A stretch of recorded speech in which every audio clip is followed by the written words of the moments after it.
I'm John Harwood with the New York Times and CNBC. Americans call the economy the top issue of election 2008, and both presidential candidates agree on the target voters, the ones Sarah Palin says do some of the hardest work in America, who grow our food, run our factories, and fight our wars. That raises a question for the general election. Can John McCain prevail without offering more for those voters' pocketbooks? McCain has joined Barack Obama in expressing empathy for the travails of ordinary workers and calling for change. Yet the principal elements of his economic agenda on taxes, trade, regulation, and health care follow the philosophic outlines of a deeply unpopular Bush administration. In the new immediate economic benefits each side offers, Obama has far outbid his Republican adversary.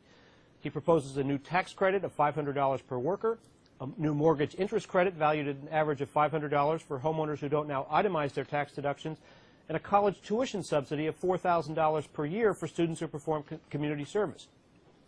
He'd wipe out income taxes for senior citizens earning less than $50,000.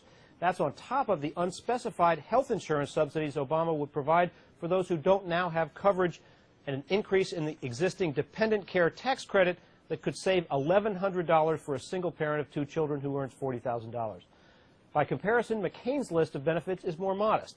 He would double the existing child exemption to $7,000, but most tax filers wouldn't benefit because they have no dependent children or have incomes so modest that they don't owe income taxes already. McCain's largest proposal is a new $5,000 credit for buying health insurance.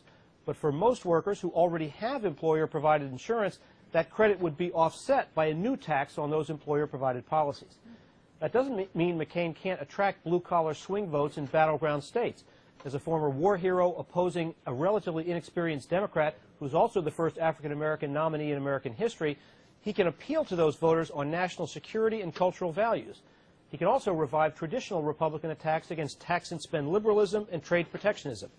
But some Republicans are skeptical given the depth of Americans' economic anxiety. As one advisor to President Bush told me, I don't see how he can win if he doesn't talk about the #1 issue in every poll and say something besides generic Republican dogma.